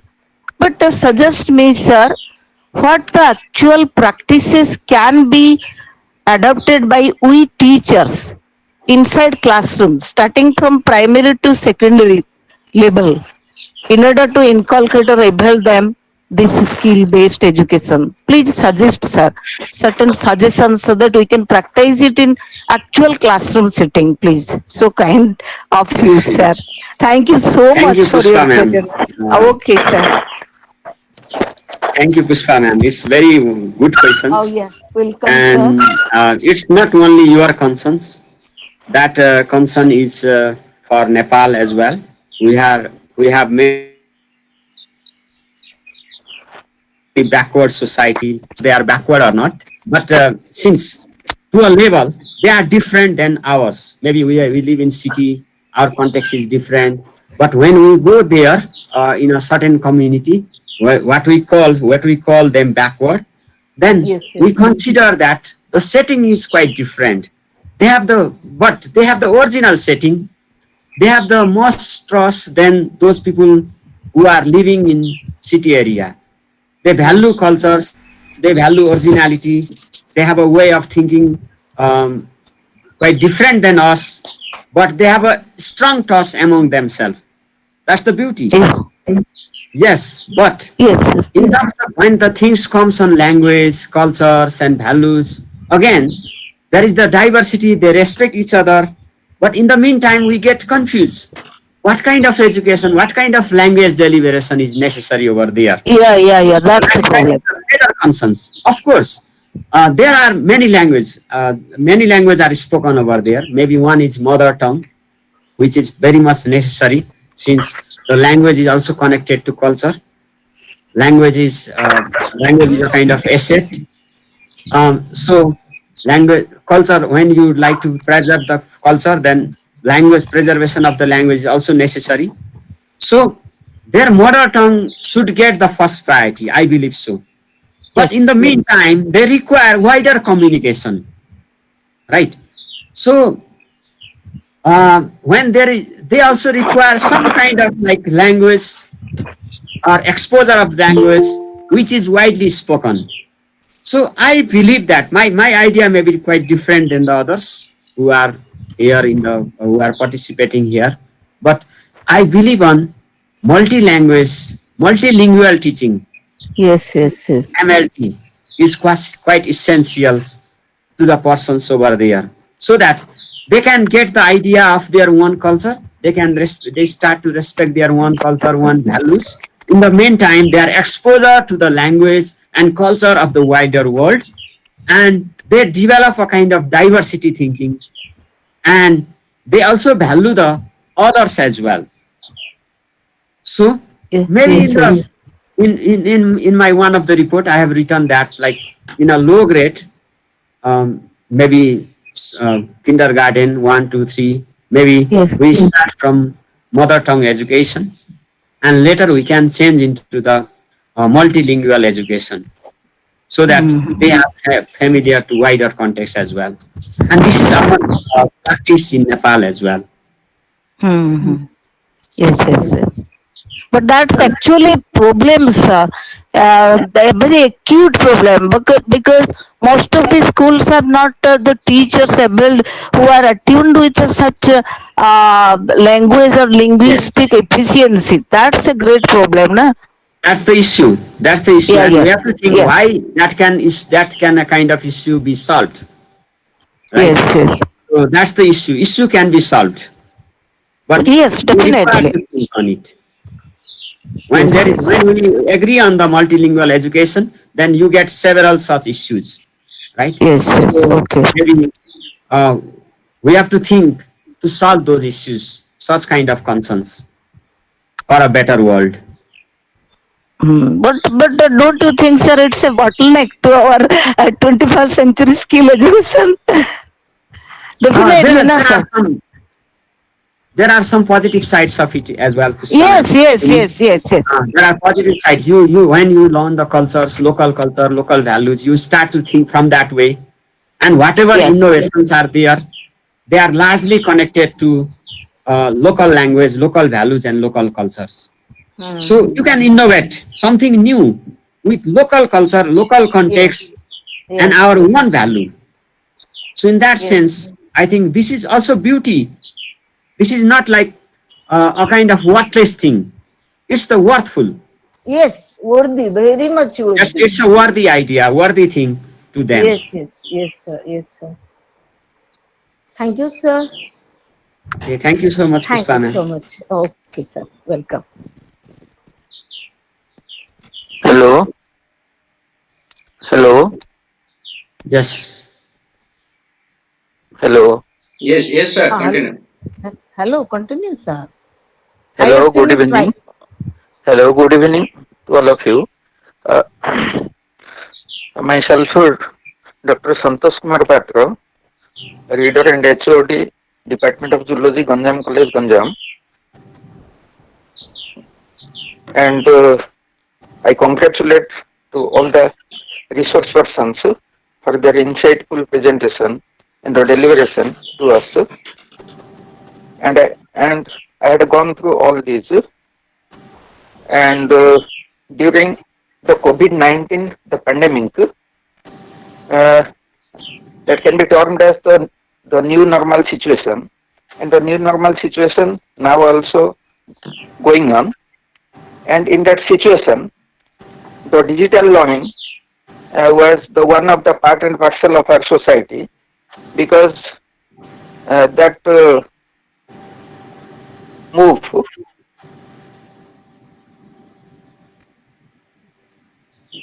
in the normal way. So in that situation, a number of students, they were addicted to the online games, and in the name of the education, they spent a lot of time in those the beneficial or the harmful games, and that was the foreign the sponsor like the PUBG, and how those the misguided the students be controlled, and what is the procedure uh, to control the new normal situation, and for their betterment. And in my view, as an environmentalist, the COVID-19, the pandemic, is a blessing in disguise to the environmentalists, because that situation, I think, a resilience of nature, because it had turned 100 years interval, and that the helps to keep the environment clean, the pollution free, etc. And the situation that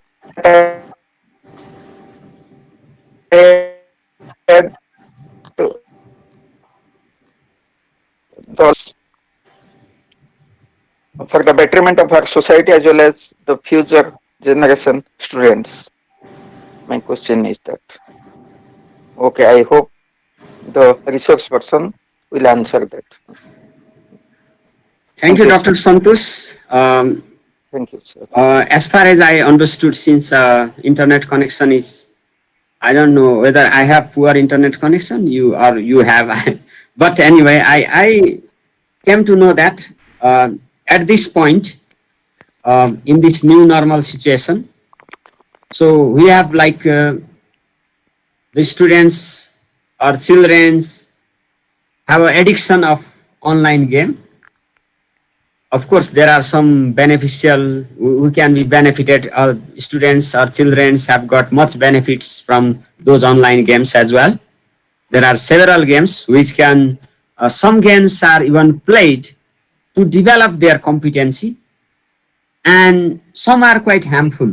And particularly when they develop a kind of addiction, then obviously that hampers the overall situation, and that hampers their own social, educational, and physical development as well. So, of course, it's very much challenging, but I believe that things will be, things are quite, things are not much pessimistic now. When they start to uh, go outside, and this new, in the new normal situation, when this corona will have no effect at all, they start to act normally. My son had also had this kind of like addiction. I thought that is a kind of addiction. He used to play much, and I used to give him advice. But later, when his college opened, and he's currently studying in a Saint Xavier College, then he started to, I mean, get friendship with the people, or his friends or students over there, and he had a kind of, he has a physical contact with them, and now he left playing those addicted games. This is one of the example. So things, we are very much hopeful that things get better later, and sometimes some addictions are always there, and of course if there is the addiction,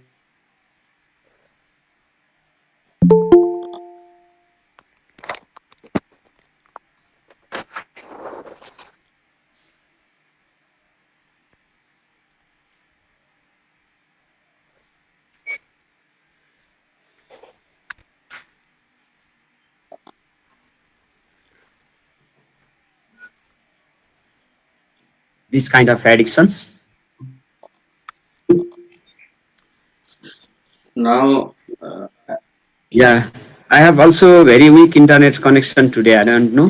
yes, Uh, sir. So, Perhaps I think you have to organize the next session like this, so that okay, uh, sir, today we sir. have got many questions, concerns, and It's a in pleasure, the sir. Your last presence, session, sir. yeah. You have given your consent and kindly accepted our invitation. That's really we are honored. Thank you so much. We are greatly indebted to you, sir. Anyway, sir, it's a time to wind up the session. So many questions are there also in the chat box. I think I will forward it to you as well as others resource persons of this session. So Okay, that's wonderful. now I would request Professor Bholanath Sahu sir please, to propose a vote of thanks to our honorable resource persons and distinguished speakers and participants. Please, sir. Unmute, sir. First, unmute, sir.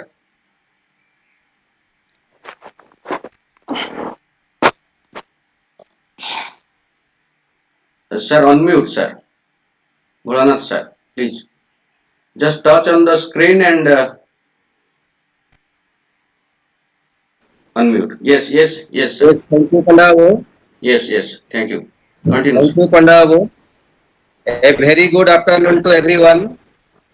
It is a great honor and a privilege for me to propose vote of thanks on behalf of the principal and my department of education and the IQAC of the college to our distinguished speakers and participants for making this webinar a successful one. Number one, at the very outset, I convey my special thanks and gratitude to our honorable principal, Professor Gopal Chandra Mehra, sir, for giving us permission to organize this webinar and providing us all possible support and encouragement. I extend my heartfelt thanks to our honorable speakers of this session, Dr. Ramakanta Mohalik, Professor of Education, RIE Bhubaneswar, Dr. Masa Mosefagyan, Department of Education and Teaching, Salahuddin University, Erbil, Kurdistan, and Dr.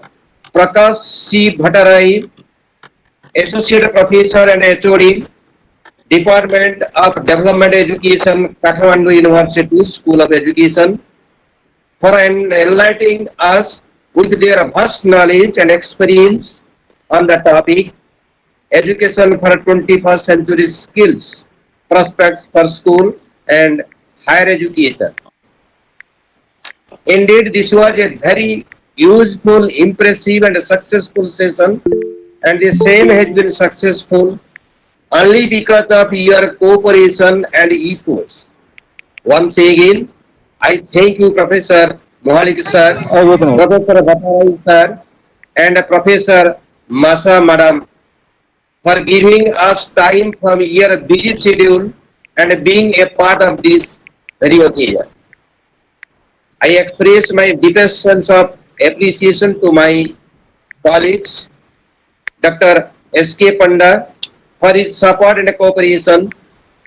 I also thank Dr. Prafulla Kumar Panda, Coordinator IQAC, and Satyavrata Sir, Assistant Coordinator IQAC, for their help and all possible efforts to organize this webinar.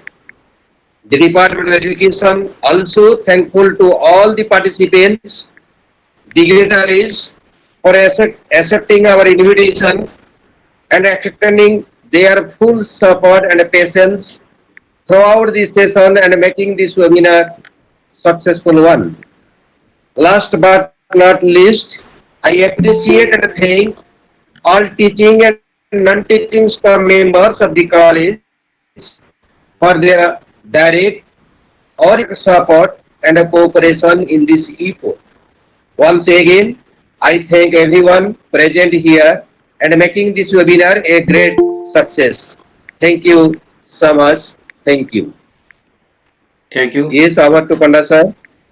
Thank you, sir. Thank you once again to our distinguished speakers, Professor Ramakant Mahalik sir, and Professor Bhattarai sir, and Professor Masa ma'am, for giving us time and enlightening us with your vast experience on this topic. And I think I also thank all the participants who have joined from India, from different parts of this country as well as from abroad. We appreciate all the speakers' deliberations, and we will have a lot of takeaways from their talk, and really such things will help us in our coming days to prepare our children to stand on their toes, stand on their feet, and prepare themselves for facing the challenges of the new century. Thank you all. Thank you once again. I also announce here, sir, all the registered participants will be given certificates. So there is no need of feedback this time. All the participants who have registered, if you have not registered and directly you have joined, you should register, and your certificate you will get within 2-3 days. So don't worry for that. Thank you. Thank you, sir. Thank you once again. Thank you all. Thank you. Thank you, Panda sir. Thank you. Let me conclude here. Thank you.